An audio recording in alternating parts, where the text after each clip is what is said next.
What's up, YouTube? It's your boy Rex Righteous, and I'm back with another Rap Rant. Alright, so we had a documentary that came out last week on Fox. It was called Who Shot Biggie and Tupac. Now, if you're just a Tupac fan or you're just a Biggie fan, then you might have liked it. You might have thought that this was some nuances to what happened in the past. You might have thought it was good. And here's my review. I'm going to let you know all of what I thought. I'm a big Tupac fan. I'm a big Biggie fan. I'm from the East Coast. So I'm going to let you know how I saw it. It first started out with the Quad Studio shooting when it came to Tupac and his story. It had a lot to do with how he met Biggie, how they knew each other, how the upbringing was going along and stuff like that. You know, Tupac being the celebrity, he came from a group called Digital Underground, Biggie being an underground rapper and coming up in the world. And then it started to talk about all the people that Tupac was starting to meet before the Quad shooting, which was Haitian Jack and some of these guys. And there's a little bit of early Suge Knight sprinkled in, but that's really it. So then they start to ask these guys, how did it go down? There's like a scene where they show Tupac's road manager. The guy looks like he's much taller than Tupac, and he's saying how it went down. So they start to break down how Little C's was in the top of the building, and he, pointed out Tupac, started screaming at Pac, telling him to come upstairs. And then Tupac, and his crew went inside the building and they broke down exactly what they saw. So, the road manager's right there talking about everything. He's saying that there was a guy in a fatigue on, there was a guy sitting down in the chair where he's supposed to check you in, and then he's just basically laying out the scenario. They get to go inside, and then all of a sudden guns are pulled, things happen. Now, I went back and checked out some things on YouTube trying to get everyone's story. Tupac had a different way of looking at it. Before he even entered the building, he said that he was feeling like it was a setup. Honestly, him saying that makes it closer to the truth, in my opinion, because there was a lot of people that were there that he didn't know. So, if he felt that way, it could have happened that way. It's possibly that it's true. But that's not how the documentary went down. It wasn't about how Tupac felt. It was more about what happened. So the facts were that they were down on the ground. There was a couple shots that rang off. The road manager saying that he was shot once and he blacked out. So he didn't know anything else that was going on. He doesn't know if there were 7 shots fired, 10 shots. These are the things that he said in his statement. So off of that statement, I'm thinking, well, he doesn't know how many shots were fired. So it doesn't matter after that because he says that he blacked out. So maybe he's telling the media one thing and it's another. Who knows? A lot of these guys, they know how to play the media because they don't want to get in trouble. And they know that when you're in a situation like that, sometimes you have to be present and voluntary in order to get things done, to be a part of things, because people's moms are involved. There's managers, businesses, and fans, especially the fans. We want to know. So of course he has to say a statement, but his statement was that he blacked out. After that, he woke up, he saw Tupac getting smashed up by a gun, getting pistol whipped, gunpowder everywhere, and he didn't understand why was this still happening. So he said, let me take the chain off from Tupac. He took the chain off from Tupac and gave it to the guy. So, Tupac was furious from this outcome. He was not happy, but that's not how the documentary went. The documentary liked the narrative of them not knowing if Tupac was really shot 5 times. This has been told over and over and over and over and over again on YouTube by Tupac in many different ways. He's been on the news. He's talked about it in the newspaper. He's talked about it in the magazine. I know that a lot of the millennials nowadays, they don't really see the use in magazines and stuff like that, because you can read an article online and it looks beautiful. It's easy to read.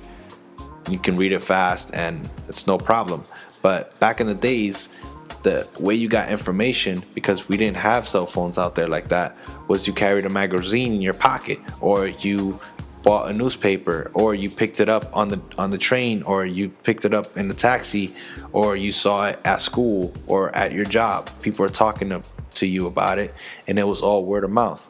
So Tupac was very open about what was going on after everything, while he was in jail, while he got out of jail. He talked about it as much as he could because he knew it was important.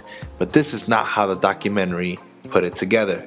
They made it seem as if he was not shot 5 times, which I found a huge issue with, because it's another way to discredit Tupac as a liar and make it seem as if when he made the beef with Biggie, they made it seem as if he was creating it for his own selfish good and for his team and for himself. So I think that they're still confused about that. Guys like Funkmaster Flex have not really been able to stand with someone that would actually just tell him to his face. He has a narrative, he has a way of thinking, and so is the whole Hot 97 radio station. They've been like that for a very long time. So I don't want to sit here and out these people because I don't really know them like that. I don't know exactly what they know, and maybe I could be absolutely wrong. But what I'm trying to put out there is that there is another side that really believes that he was shot 5 times. Not because Tupac said it, but because that's what the doctors were saying, that's what the cops were saying, that's what everybody was saying at that time. So it wasn't just something that was made up.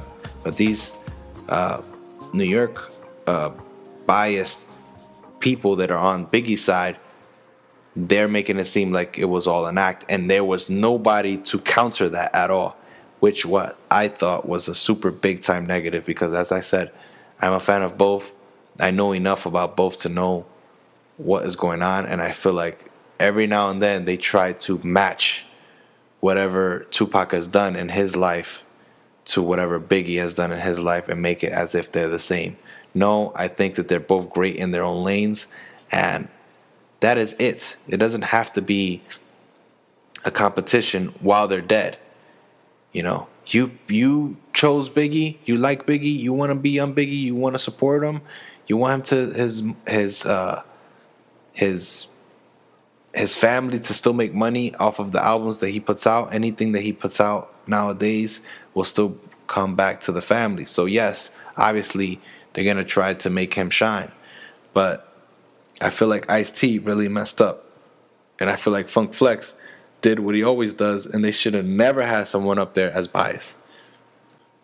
So then they get to the part where they're talking about Biggie.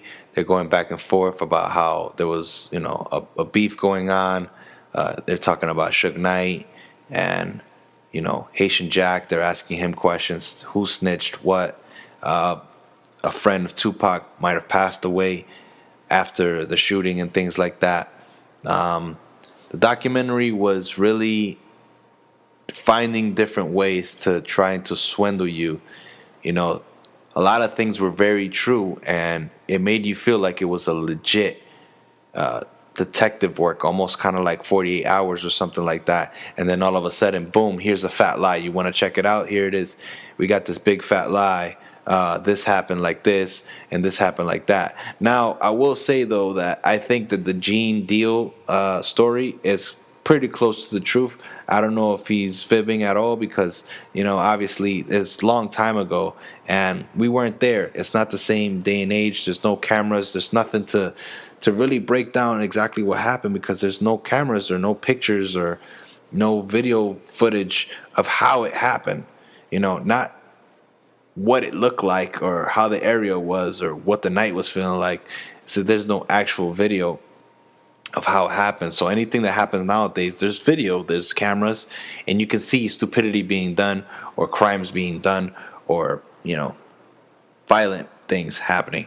So that to me was kind of weird, but I like the fact that Gene was in it because it kind of made it legit on the Biggie's behalf. I don't think there's too many other people that could tell the story better than him, unless it's Diddy, and he hasn't said anything. Gene Dill has a documentary out with MREC TV. I think he's also going to put out his own little documentary. So you should go and check that out. I really think that it's worth, watching, because he's telling Biggie's story and he's saying how Biggie felt before all that went down, especially the shooting. So go and check that out. I think it's really close to the truth. But as I said, it's 25 years ago. How much more can these people talk about it? And this is why I have to say why I think this review has to rate that documentary as a 5.5. Now, the reason I'm rating it as a 5.5 is because that 0.5 shows potential. Obviously, it has to do with the way that they presented it. They're a TV network, so they're gonna present it in the best way. I could knock it for so many other reasons. The first 5 has to do with the title, the way it was presented. Can we have a round table? Can we talk positively about these people without having to talk about death all the time? Can we talk about how Tupac was good friends with Big, in a different way where, you enlighten us. We see something that we never seen, like a picture or a gathering or some other way that, it's a different angle, not just TV and cop stuff and, serious stuff. So yeah, it was interesting at first, but then when they came down to concluding it, it just felt like, okay, so now you're just trying to screw us again on who you guys want us to believe killed these people, So, like I said, the 0.5 had to do with the presentation because it looked nice. It looked better than a lot of the documentaries that are out today for Tupac and Biggie, because we're used to seeing videos and pictures and stuff like that, but then you have a voiceover, and that is constantly making you feel like, I don't know if I could believe this guy because I can't even see him. I can't even see him talking. So that part to me was very, messed up. I didn't understand it. Like when it came down to the whole cop stuff. But the presentation itself was good because they kept switching it up, and it kind of felt like it was gonna go somewhere nice. They're interviewing Danny Boy, which is a R&B artist from Death Row, and then they're interviewing Fab Five Freddy or Funk Flex and Ice-T and stuff like that. So yeah, segment wise it was good. It was set up very differently from other documentaries. That I liked.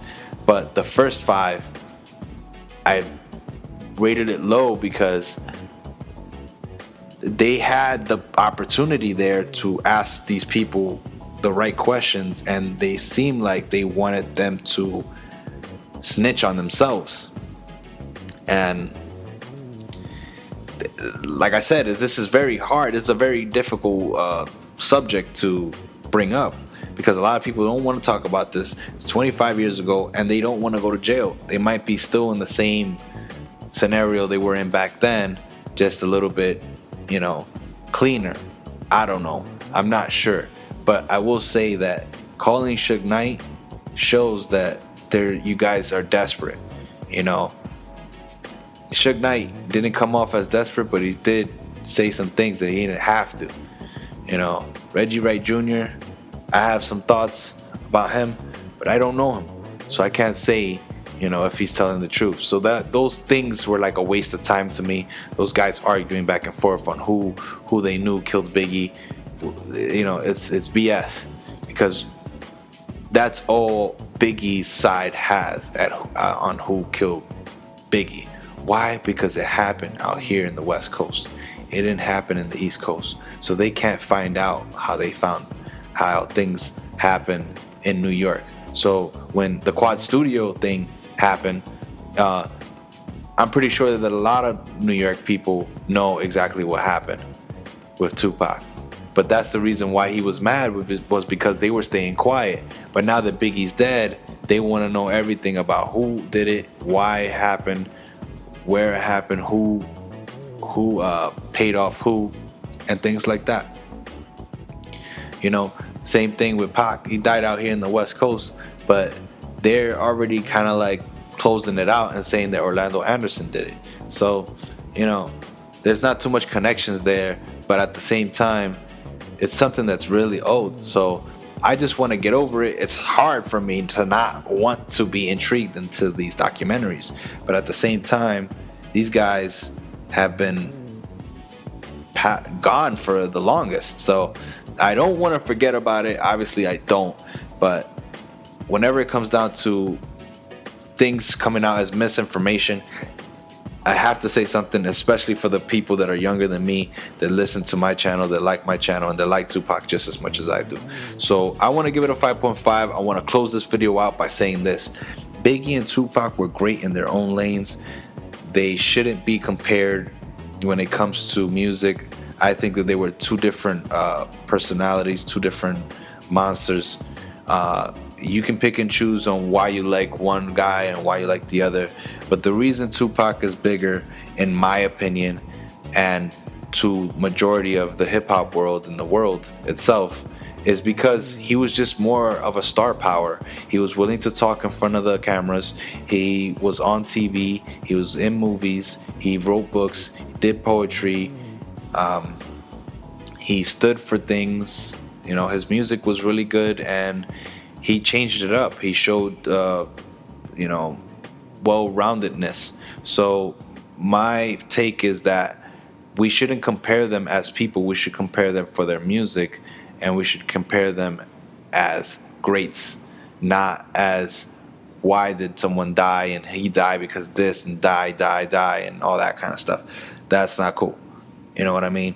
It's getting old, and obviously, you know, whether you like Biggie or you like Tupac or not, it's part of history and it's a part of hip-hop. So until then, guys, subscribe, like, comment, share, and let me know what you guys think about the review and the documentary itself, Who Shot Biggie and Tupac. Peace out.